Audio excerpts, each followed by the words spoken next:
तो कविता का शीर्षक है अयोध्या में बुद्ध।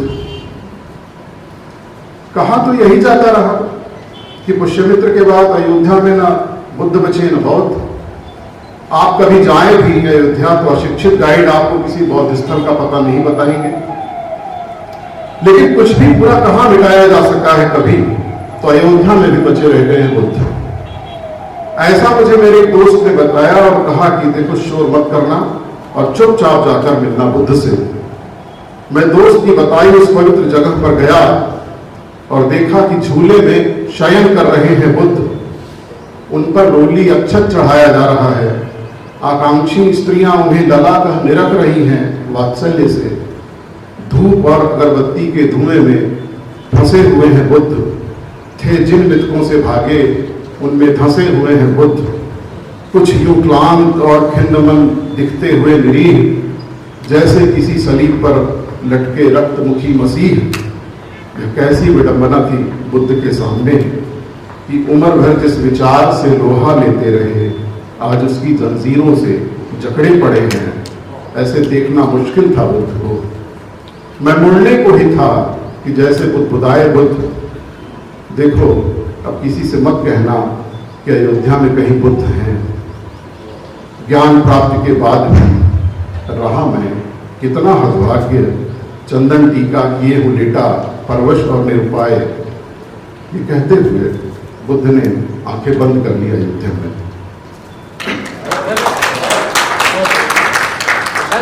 अयोध्या में प्रेम पढ़ दीजिए।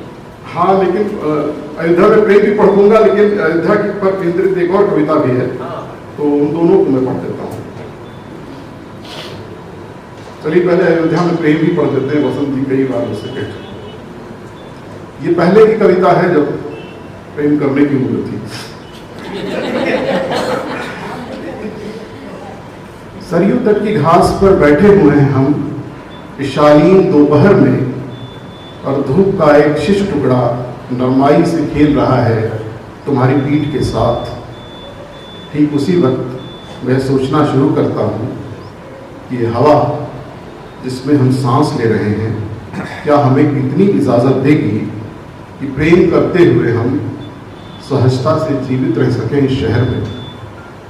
इतिहास का अभयारण्य नहीं है यह शहर, और भले ही इसकी आत्मा में कलुष की कमी न हो, कमर तक कीचड़ में डूबे हो इसके नाम के हिज्जे, या फिर यहाँ से उछाले गए किसी नारे की गूंज से साबरमती के तट पर हो सकता हो किसी स्त्री का गर्भपात। विलास के पार्श्व संगीत में डूबा हुआ यह शहर नैतिकता का मंत्रोच्चार तो करता ही है।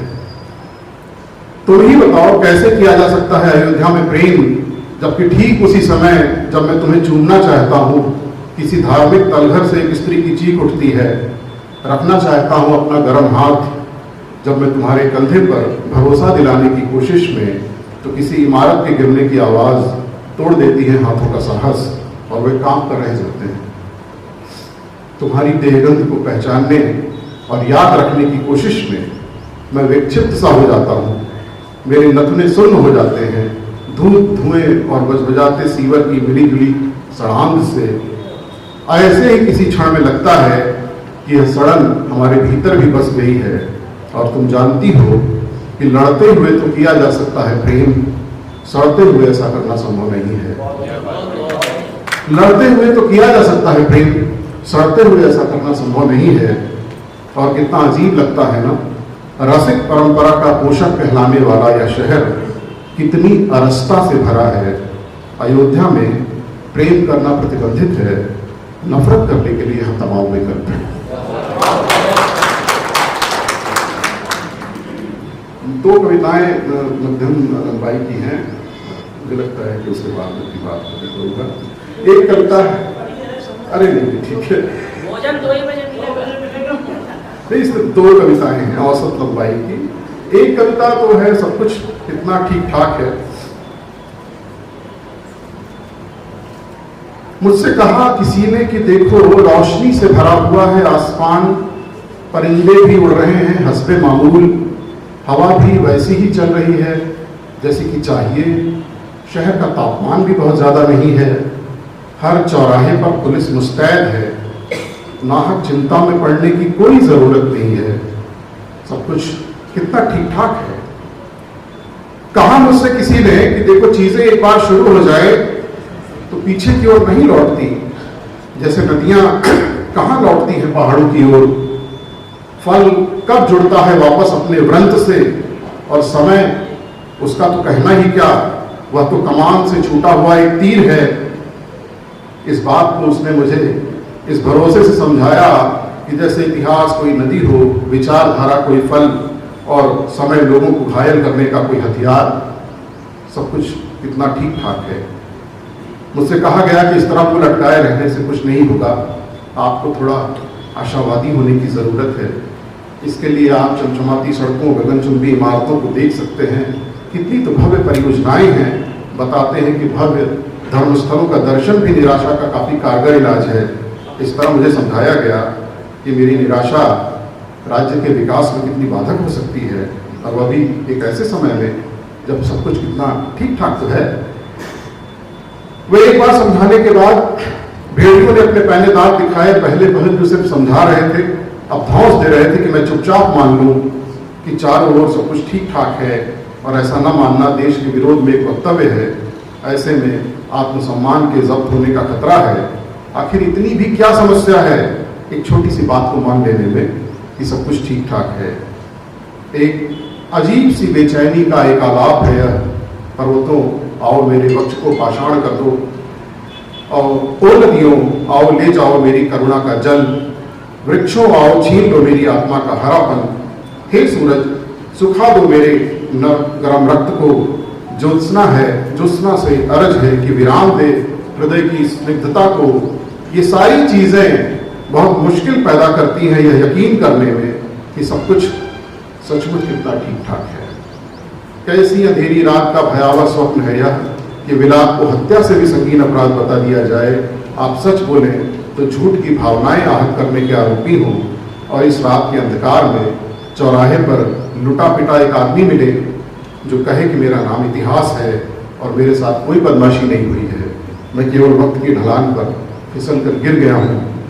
आप अपने रास्ते जाएं और जरा देख कर चलें।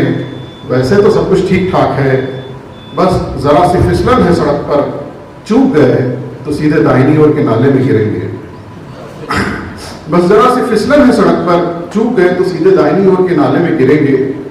इतिहास के इस हश्र को देखकर मैंने सोचा कि क्या मुझे सचमुच यह मान लेना चाहिए कि रोशनी से भरा हुआ है आसमान, परिंदे भी उड़ रहे हैं हस्बे मामूल, हवा भी वैसी ही चल रही है जैसी कि चाहिए, शहर का तापमान भी बहुत ज़्यादा नहीं है, हर चौराहे पर पुलिस मुस्तैद है, नाहक चिंता में पड़ने की कोई ज़रूरत नहीं है।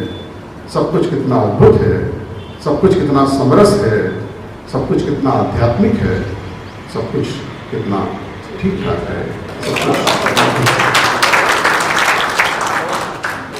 अंतिम कविता है मनवा, और इसका भी स्थानीय संदर्भ है। बस एक पंक्ति में बता दूं, अयोध्या में इस समय विकास हो रहा है और मंदिर को जो रास्ता जा रहा है उसे चौड़ा करने की कार्यवाही में बहुत सारे मकान गिराए जा रहे हैं। मेरा भी मकान उसी रास्ते पर है और वो मकान भी तोड़ा जा रहा है, गिराया जा रहा है थोड़ा बहुत। तो ये कविता है, इसका शीर्षक अभी तय नहीं है, लेकिन इसका एक अस्थायी शीर्षक है मलबा।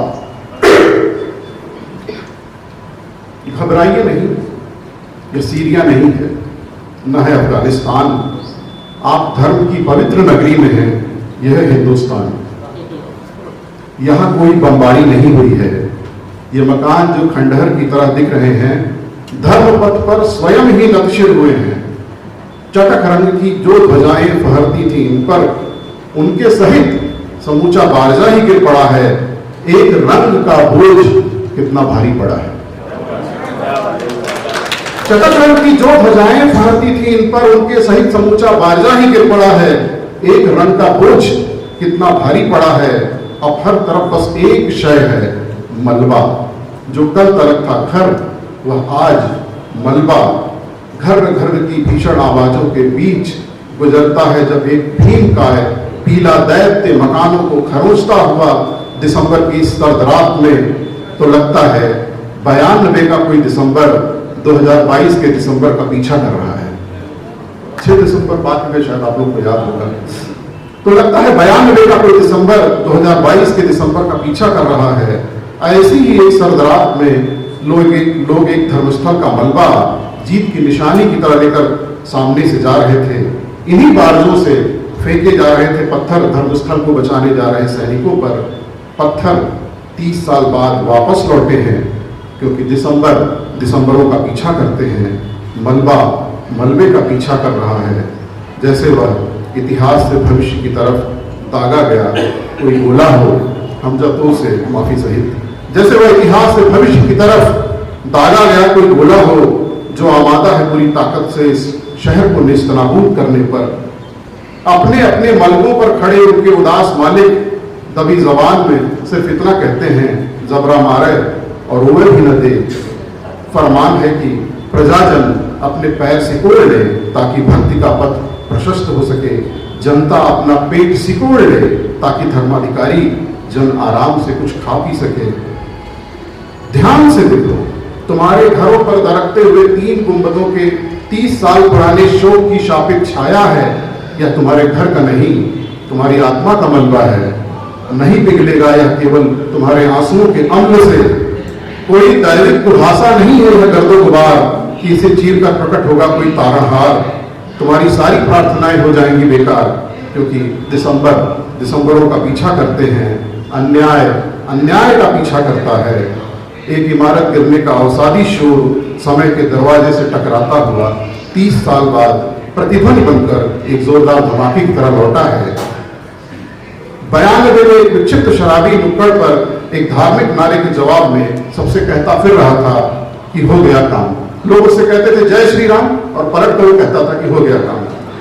तो 92 में एक विक्षिप्त शराबी नुक्कड़ पर एक धार्मिक नारे के जवाब में सबसे कहता फिर रहा था कि हो गया काम। वह आज भी यही कहता फिर रहा है, लेकिन इस बार यह कहते हुए वह मुस्कुराता है। यह कितना बड़ा अजूबा है कि इस समय में लोकतंत्र का ठीक भाष्य करना एक विक्षिप्त शराबी को ही आता है। मेरा घर कितना तोड़ा जाएगा, यह लिखा था लाल पेंट से घर की बाहरी दीवार पर।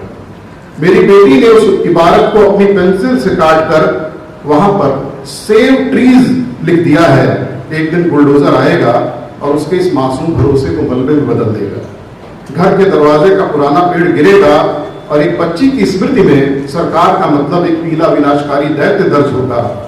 चीजें यूं ही मलबे में बदलती रहेंगी, चाहे वह इतिहास हो, संस्कृति हो या एक बच्चे का भरोसा। फिल वक्त आप बस इतना ध्यान रखिएगा, अगर मैं अपने घर के मलबे पर खड़ा हुआ विलाप की सीली भाषा में आपको पुकारूं तो घबराइएगा नहीं, क्योंकि ये सीरिया नहीं है, ना है अफगानिस्तान। आप धर्म की पवित्र नगरी में हैं, ये है हिंदुस्तान।